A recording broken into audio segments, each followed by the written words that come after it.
Hello everyone. First, I would like to remind you about the petition website. A new feature has just been added that requires signature verification. After signing, you will receive a confirmation email. Please make sure to open the email and confirm your signature, otherwise it will not be counted. Please keep this in mind. In addition, the case of Yu Menglong is now entering a critical phase. His mother plays a very important role, and for the moment, she appears to be safe. A brave woman in Beijing directly pointed out that the Chaoyang police had violated the law. At the same time, the two umbrellas protecting the wrongdoers are showing unusual signs, and this seems to be directly influencing the direction of the judicial authorities. Is there truly chaos within the Chinese government? Let us take a closer look in today's program.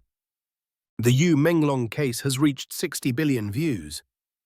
The Yu Menglong case has reached 60 billion views. Is an official investigation coming soon? Some netizens estimate that the case has now reached 60 billion global views. I cannot verify the exact number, but it is clear that this incident, after more than 2 months, has attracted more public attention than any case before it. Yet the Chaoyang District Police still have not filed a case. A legal expert told commentator Li Muyang that the next stage is critical. The police have a maximum of 63 days to decide whether to open a case. Since the Chaoyang police issued their first notice on September 21st, they must make their decision before November the 23rd, which is this Sunday. This is the key deadline. Between November 23rd and December 1st, Yu Menglong's mother will receive official notice. Based on experience with China's policing system, there is a high chance they will refuse to file a case. If she receives a notice of no case filing, she has 7 days before December 7th to submit an administrative complaint. If she still disagrees with the result, she can submit a request to the Procuratorate between December 25th and 31st. After January 5th, she can escalate to a higher-level Procuratorate. If all channels fail, she still has the right to take the matter to court. This is why public support, both inside and outside China, is crucial, especially as the family is under strict surveillance and cut off from outside contact. Whether the family can speak publicly should not determine the outcome. According to the law, only evidence matters, including original videos and photos, unedited CCTV footage, scene reports, forensic conclusions, witness statements, physical traces, and comparison results. These objective pieces of evidence define the case, not whether the family appears publicly. Therefore, anyone concerned about the case should focus on whether legal procedures are being activated and whether evidence is properly preserved and investigated. At such a sensitive deadline, every piece of evidence, every voice, and every act of support could change the direction of the case. This is not just about one young man, it is about defending legal justice for everyone. Regarding Yu Menglong's mother, recently Song Zude wrote, "Beijing was once taken into a private White House. Fans in the area should find medical workers who know about this place and invite them to speak out. Fans in Urumqi should try to contact Yu's mother and help her create a social media account.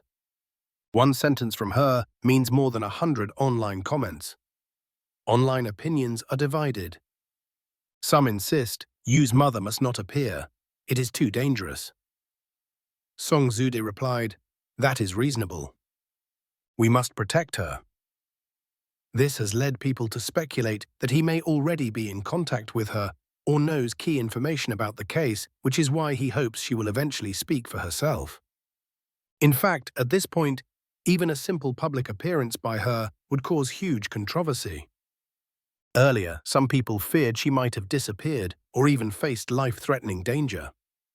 But based on Song Zude's hints, Yu Menglong's mother is currently safe. That alone is good news. Two protective umbrellas in trouble. Recently, in China's political sphere, two powerful umbrella figures believed to protect wrongdoers have shown unusual signs. One of them is Kai Chi, a member of the Politburo Standing Committee and director of the General Office of the CCP Central Committee. Kai Chi is one of Xi Jinping's most trusted top aides. The director of the general office holds enormous power, comparable to the chief eunuch of the imperial court in the Qing dynasty, trusted absolutely by the emperor. Kai handles confidential affairs and key situations, and in many ways he has been regarded as the second most powerful person in Zhongnanhai after Xi. However, Kai Chi has been absent from 3 major events recently. On November 9th, Xi attended the opening of a major military conference in Guangzhou. Although Kai traveled with him to Guangdong, he did not appear at the ceremony. On November 12th, when Xi met the visiting King of Spain, Kai was again absent. On November 14th, when Xi met the King of Thailand, Kai Chi was once more nowhere to be seen. Appearing at such key occasions used to be almost guaranteed for him. His repeated absence is unprecedented, and the authorities have offered no explanation. The other umbrella figure is Wang Xiaohong, China's Minister of Public Security. He was also missing from public view for 9 consecutive days, and when he resurfaced on November 18th, it did not eliminate suspicions. Meanwhile, Wang's base of power has been hit. Several top officials connected to him are now under investigation. Earlier, many of Wang's close allies fell one after another, including former Beijing police chief Qi Yanjun, vice ministers Xu Ganlu, Chen Xiyuan, and Sun Maoli, all removed from their posts. Most notably, on October 21st, Wang's closest secretary from his time in Beijing, Dong Yijun, died suddenly. The news was hidden for 25 days before finally being released by the Central Political and Legal Affairs Commission. Now, the heads of China's 2 most powerful law enforcement systems have both disappeared from view for extended periods, all while infighting in Zhongnanhai continues. This kind of unusual freezing is fueling widespread speculation. The collapse of Wang Xiaohong's allies resembles what happened before the downfall of Zhou Yongkang, China's former security czar. Back then, Zhou's associates were taken down one by one, pluck the feathers before capturing the bird, until Zhou himself was investigated. Is Wang Xiaohong now heading down the same path? Adding to the rumors, there are claims that the military has begun to intervene, with someone reportedly issuing a warning. The later it gets, the harsher it will be. Could these developments influence the legal handling of the Yu Menglong case? We will have to wait and see. Did Yu Wenhong get into trouble for talking too much? Recently, Yu Wenhong appears to have been slapped in the face by the Chinese Communist Party. She herself may not even understand how she suddenly went from being praised to being punished. The reason is actually very simple. She talked too much. Yu Wenhong is the founder and chairwoman of Yu Beauty International in Hong Kong. Her TikTok account has been suspended. TikTok claimed the ban was due to her repeatedly insulting singer Yi Nengjing and another business founder. However, her insults toward Yi happened back in 2023. Why wait 2 years to shut her account down? The explanation is clearly flimsy. Something else is happening behind the scenes. She went further, claiming she undergoes monthly blood replacement treatments to stay young, and that she has a boyfriend 20 years younger who is a male model. She also boasted that her company possesses a technology that extracts special proteins and microcapsules from the bodies of large numbers of young men aged 17 to 21, and then injects them into others for so-called rejuvenation. I even mentioned a so-called immortality injection developed by a Chinese national research team. According to her, China's medical system and Malaysian tycoon Vincent Tan's company spent hundreds of billions to obtain this patent. She claimed that men who receive this treatment become stronger and more virile, while women become young girls again. She even claimed that a 75-year-old woman resumed menstruation and a 65-year-old woman became pregnant. As she continued talking, netizens began uncovering even darker implications, potentially involving the police system, regional power networks, and possibly higher political forces. Authorities have now warned her, accusing her of using Communist Party secrets as gossip bait to attract live-stream viewers. Banning her account is essentially a gag order, similar to how many voices speaking out for Yu Menglong have been silenced. A brave woman in Beijing demands justice for Yu. Behind China's Great Firewall, people are finding different ways to demand that the police open a criminal case for Yu Menglong. Some send letters, some distribute flyers, and some call government hotlines. The following is a transcript from a call made by a woman in Beijing.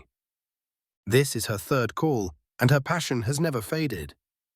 Her words are sharp yet thoughtful and well worth listening to. I would like to share them. Let me ask you, does Beijing's government hotline actually hold any meetings to follow up? Yes or no? This case has dragged on for more than 2 months. The whole country has been asking questions, and your hotline keeps repeating the same answer.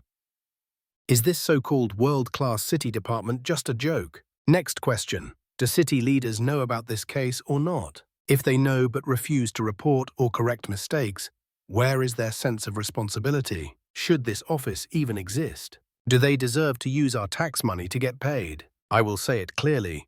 I am here to file a complaint against the Chaoyang District Police for signs of violating the law and violating discipline. If you refuse to report or answer, then let the city leadership and disciplinary bodies come out and explain themselves to the public. Why must the case of Yu Menglong be treated as a special case? Where is the legal basis? I will not even mention the fact that the studio had already deregistered on September 11th, yet it released a notice excluding criminal suspicion on behalf of the police. That is illegal. Nor will I ask whether the studio falsely claimed on September 16th to be the family, posting that funeral arrangements were completed and they wished to live peacefully. Let me ask you, do you have children? If your child died with no answers after only 5 days, would you want to live peacefully? What mother would believe such a thing? We strongly suspect that this studio is writing a horror novel. They have deregistered, they have no legal identity. Perhaps they can publish ghost stories instead. But first, they need authorization. To this day, we still do not know whether Yu Menglong's mother ever authorized them. If there is no authorization, should they not be arrested for violating the law twice? Should they not be questioned for misleading the public, stirring chaos, and causing the Chaoyang police to lose credibility nationwide? I will not even discuss why the Chaoyang police allowed a deregistered studio to announce, 10 days earlier than the police, that there was no criminal suspicion. Could this be an abuse of power? Did the studio interfere with judicial procedures? Did the police protect them? I will not even ask what the Chaoyang police did during those 10 days. Everyone knows that in just a few hours, they determined the cause of death. Hours. They processed it faster than a rocket. Such excellent efficiency. We, the people, applaud you. But when it was time to publish the notice, suddenly everything slowed down for 10 days. To typeset, to prepare wording. You turned into a turtle. During those 10 days, you let rumors spread, let society panic, and then arrested 3 citizens for spreading rumors. So, I ask, were those 10 days used to fish for citizens? Chaoyang police, can you explain your actions? Is this laziness, irresponsibility, or abuse of law enforcement? I will not even argue whether the Chaoyang police notice was legal or empty. But why did you not release core evidence? Time of the fall, exact location, victims' actions, fall trajectory analysis, autopsy report? Why has none of this been disclosed? This is a public case. People have the right to know and the right to supervise. So I ask again, the landlord, the landlord, the landlord, who is it? The watch, the watch, the watch. Who does it belong to? All those involved. Have they all died? We ask 3 times because we worry the supervisory agencies are too far away to hear.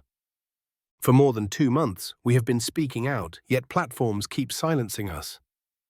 A young man who did charity and brought positivity to society, does he not deserve to be honored? Meanwhile, we say nothing about tax evaders, adulterers, sex buyers, drug users.